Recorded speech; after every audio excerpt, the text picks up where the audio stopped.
السلام علیکم ویورز، آج کا ہمارا موضوع ہے حضرت ایوب علیہ السلام کا صبر۔ حضرت موسیٰ علیہ السلام کے انتقال کے بعد بنو اسرائیل کی بہت ترقی ہوئی۔ اس کے بعد آہستہ آہستہ ان میں اختلاف پیدا ہو گئے اور اللہ تعالیٰ کے بتائے ہوئے صحیح رستے کو بھولتے گئے۔ بنو اسرائیل کی ہدایت کے لیے اللہ تعالیٰ نے اور کتنے ہی نبی بھیجے جو حضرت موسیٰ علیہ السلام پر نازل کی ہوئی کتاب توریت کی تعلیم دیتے رہے اور بنو اسرائیل کو پھر سیدھے رستے پر لگاتے رہے۔ حضرت ایوب علیہ السلام بھی انہی پیغمبروں میں سے ایک ہیں جو بنی اسرائیل کو توریت کی تعلیم دینے کے لیے تشریف لائے تھے۔ حضرت ایوب علیہ السلام اللہ تعالیٰ کے بڑے صابر پیغمبر گزرے ہیں۔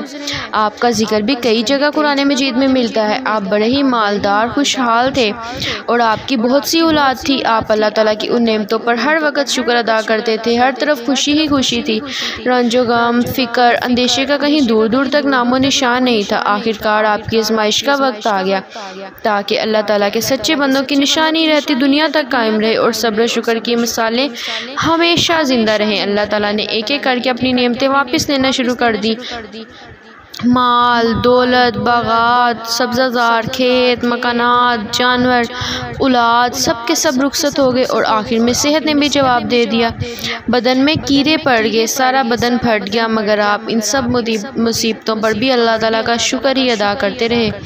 اللہ تعالیٰ ہی کی یاد میں لگے رہتے، شکوہ شکایت نہ کرتے، نہ شکری کا ذکر نہیں کیا۔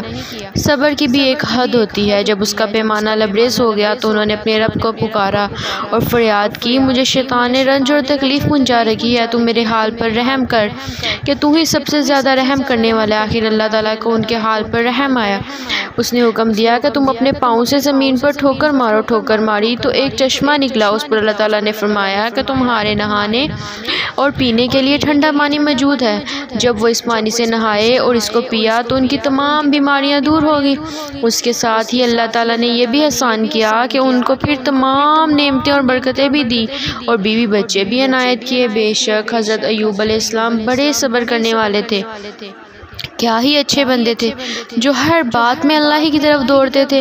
اللہ تعالیٰ ہم سب کو ہر آزمائش اور امتحان سے بچائے، لیکن اگر کبھی کوئی مصیبت آ جائے تو اس کو اللہ تعالیٰ کی طرف سے اپنے برے کاموں کا ایک امتحان سمجھنا چاہیے اور اللہ کے پیارے نبی حضرت ایوب علیہ السلام کی طرح صبر کرنا چاہیے اور اس حال میں اللہ تعالیٰ کا ذکر اور اس کی تعریف کرنا چاہیے کہ یہ بڑے انسانوں اور بڑے سچے بندوں کی نشانی ہے۔